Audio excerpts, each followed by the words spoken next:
Right, what's happening, guys? Welcome to another episode of Sensible Investing.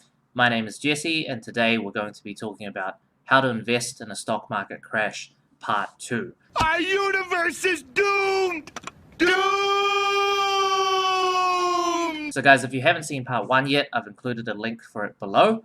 And in part 1, we talked about how if you find really exceptional businesses and you wait for them to come in at a right price, then you take the strategy of averaging down, i.e. investing in chunks as and when they hit your buy criteria for buying in lower and lowering your average cost, then you've really got nothing to worry about in the long term, because these businesses will continue to do well, and as and when things recover and people's sentiments change, then you'll end up with a very nice gain.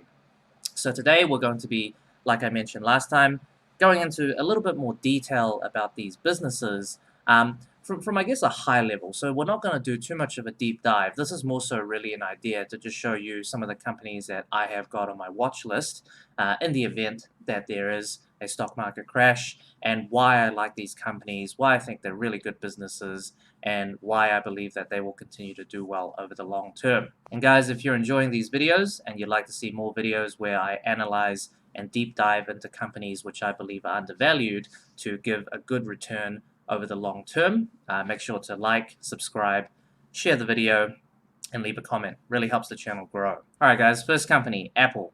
This company needs no introduction. You probably either own an Apple device or use an Apple service or a combination of the above, and you most likely know somebody who either owns one or more Apple devices, uses an Apple service, or a combination of all of the above. Good numbers, good revenue, good profits, and the company has a diversified ecosystem. They're not too concentrated in any one particular geography and have a good spread of their income coming in from different parts of the world. Very healthy numbers in terms of growing shareholders' equity, returning shareholder value, nice healthy profit margins, and a good history of growing shareholders' value and the company's equity over time. Services are growing and devices are gaining in popularity, and the company is also investing into various other areas to diversify the ecosystem, such as Apple Pay and Apple Streaming. So all in all, I think this company is solid and will continue to do well over the long term, and I don't see the demand for Apple products diminishing anytime soon. The next company, Google. Again, a big giant.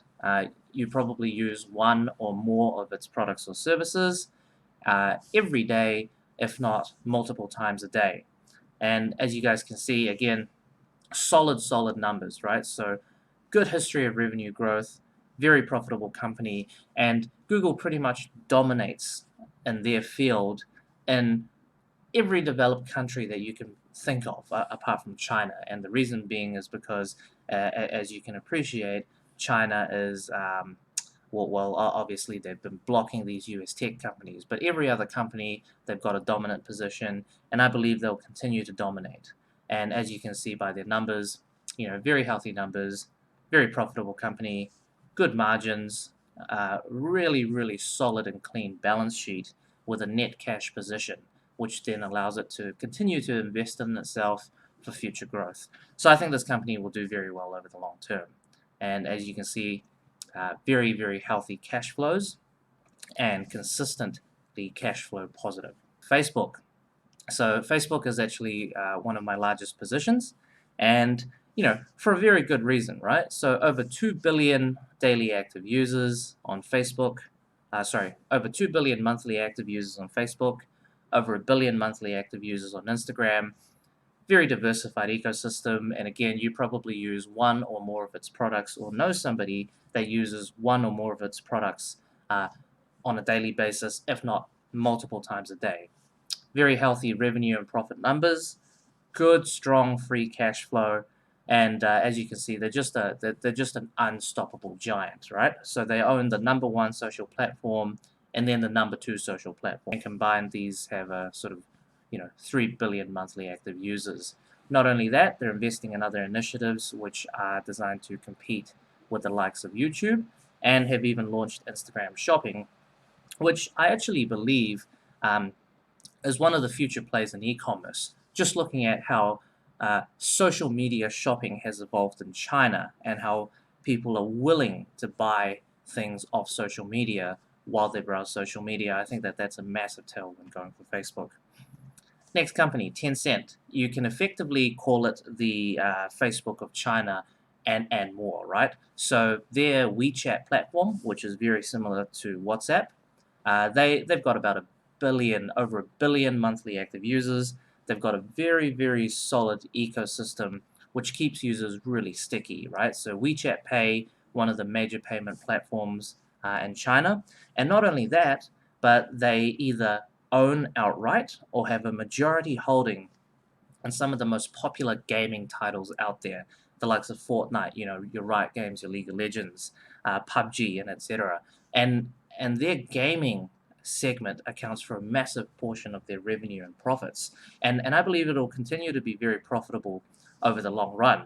And so, for those of you who don't know, uh, basically Tencent makes more money off their games than pretty much all of the major gaming companies out there, right? So you think of Activision Blizzard, massive company, World of Warcraft, right? They've got, what else do they have? Overwatch.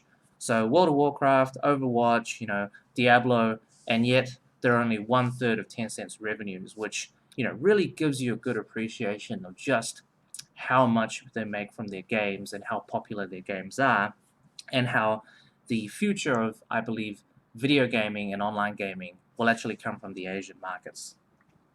And again, good profit margins, healthy numbers, growing shareholders' equity over time, growing shareholders' value. All in all, a solid company that I think, regardless of the economic condition, will do well. Okay, next company, guys. Next two companies, actually. So I covered these in another video. So these companies are Auckland Airport and Berkshire Hathaway. And so if you haven't seen that video, I'll leave a link for it below so you guys can have a look at it. But in short, Auckland Airport, massive government-owned monopoly. Pretty much 40% of the country's population has to use that airport because it's got no alternative option. 94% of all long-haul flights to New Zealand, i.e. 90% of all flights longer than 8 hours, has to go through this one particular airport. Again, there's sort of no alternative option. 75% of all international flights go through to Auckland Airport. And it's not like people are just going to go and make another airport overnight, right? So there's pretty much nothing threatening this company. It's government owned, it's a monopoly, so there won't be any threat of it going under unless the country goes under, which, well, nobody can prepare for that. And I think this picture over here really just illustrates the power and the sort of competitive moat of the Auckland Airport. So even during something as bad as the Great Recession, it only affected their numbers by a minuscule amount, and then they continue to grow, let alone all the other things that could potentially disrupt travel. And final thing, there's a massive tailwind going for them. New Zealand's population is growing, forecasted to double. Furthermore, because New Zealand is a net migrant New Zealand is a net migrant country, and it's next to Asia, that'll only continue to grow as the population of Asia is massive. There's obviously a little bit of a talent gap in key industries like IT. So New Zealand will continue to have net migrants into the country. These people have a lot of families back home, and they'll, obviously continue to fly in and out through Auckland Airport because that's the only option they have. Berkshire Hathaway, company needs no introduction, best investor in the whole world, excellent at returning shareholders' funds. Now, in my opinion, if you were to buy an index fund, and again, this is all my opinion, index fund, because this is not really an index fund, but it kind of is. If you're a passive investor, I think probably the best company and the safest place you can put your money in is Berkshire Hathaway. And if you just look at their track record of outperforming the S&P 500 over the long term, you'll see why. And so if you're not a stock picker and you just want to give your money to somebody and just leave it there, Berkshire Hathaway is great. They don't make money unless you make money, and if you make money, they make even more money. They regularly buy back their shares when the company is undervalued, and they've got a team of savvy investors who always look for bargains in companies that are undervalued with the aim of buying it and holding it for the long term. So good, solid company, and I think they'll do well. Okay, the next company, the Chinese Twitter or the Chinese Instagram or the Chinese Instagram, Twitter, Vines, YouTube. So Weibo or Weibo is basically a combination of all of the above. And again, they've got a good user base, right? So almost 500 million monthly active users, over 200 daily active users. And the users are very sticky because pretty much all of these celebrities in China are on this platform. People can engage with the people who they idolize, lots of opportunity for advertising, and this is a unique value proposition whereby no other platform in China has these sort of very famous, well-known, loved celebrities on their platform using it on, pretty much as frequently as Donald Trump would use Twitter, if that gives you a good example. So again, great company, but it exceeds all the limitations of Twitter. No character limit. You can post lots of videos on there. You can do live streaming. You can do shopping through the platform. And advertisers, rather than just advertising, have the opportunity to collaborate with these key personalities to do custom ads and make custom content. And I think that that's a value proposition that not many other platforms can offer. So I think these guys will continue to do well over the long term. And as you can see by their numbers, since they listed, they've gone from negative margins to very healthy and positive margins, good revenue growth, and their next focus now is the retention of users while still growing them, whilst increasing average revenue and spend per user. And another tailwind going for them is just the sheer volume of digital ad spending, but in particular mobile ad spending in China, because 94 to 95% of their users are mobile based. So good tailwinds, solid company. Next company, Disney. Again, it really needs no introduction, right? So in short, they pretty much own everything.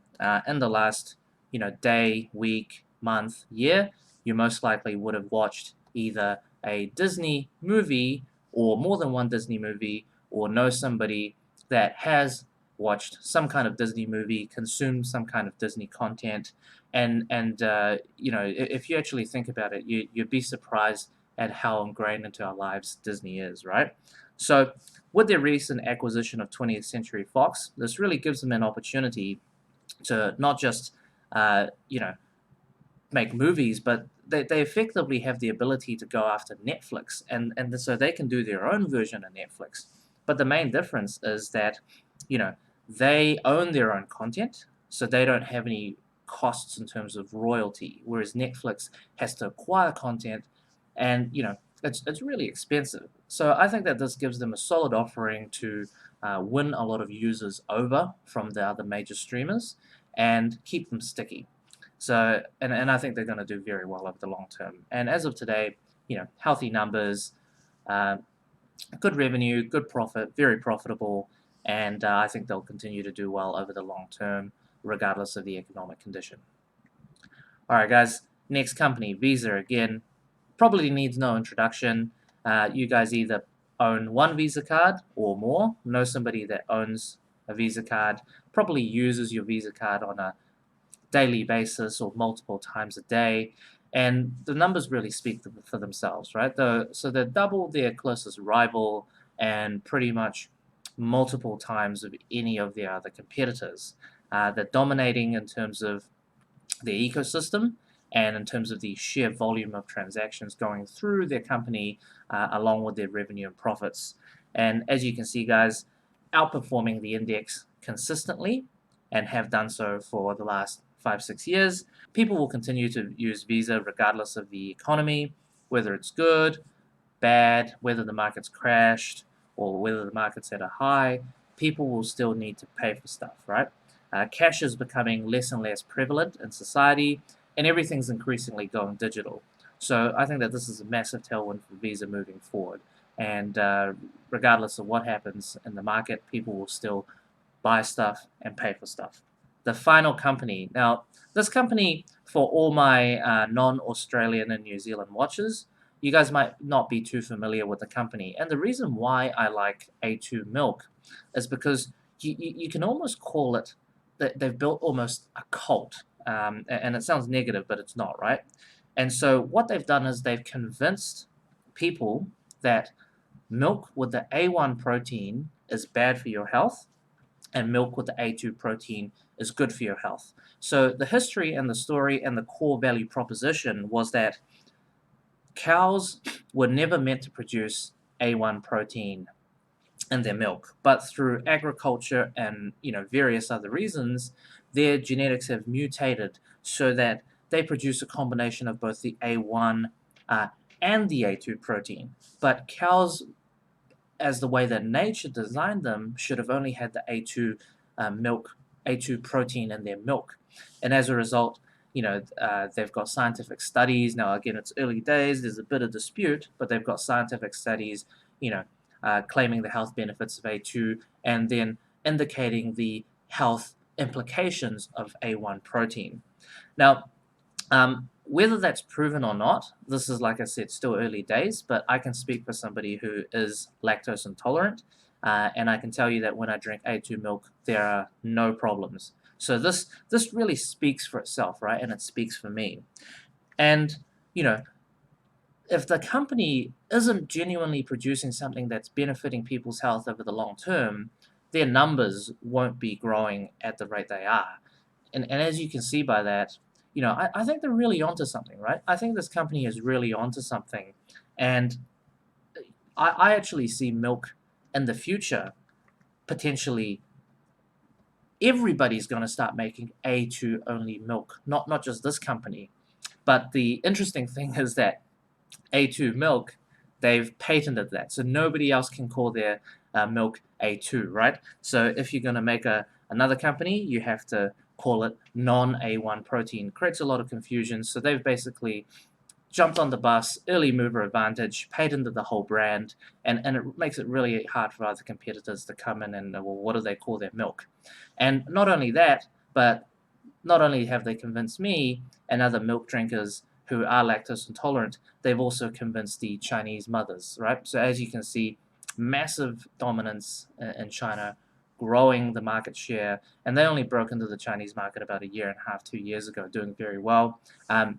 Massively dominant in the New Zealand and Australia market, and have recently signed some pretty juicy agreements with the likes of your Costco's, your Walmarts. So again, good company, great things going for it. And I think if we just actually go into the supermarket, so this is a major supermarket in Australia, a major supermarket chain, and as you can see, the A2 infant formula aisle is always empty, which really just shows you the popularity of these infant formulas among the Chinese community and Chinese mothers. And again, going into the supermarket, looking at the fresh milk aisle, you can actually see their dominance in terms of how much of the actual section is dedicated purely just to A2. So guys, that concludes the video. I hope you enjoyed it. Like I said before, the purpose of this video is not to do a deep dive into these companies, but to give you some ideas to begin your own research and really create a watch list of companies that you think will do well over the long term, perhaps not quite at the price that you wanted to buy, but as and when a crash does happen, it really opens up an opportunity for you to pick up some really good businesses on the cheap. So guys, what I'd like to know is what companies are you watching at the moment, and what companies are you looking to buy on the cheap in the event of a crash. Until the next video, happy investing.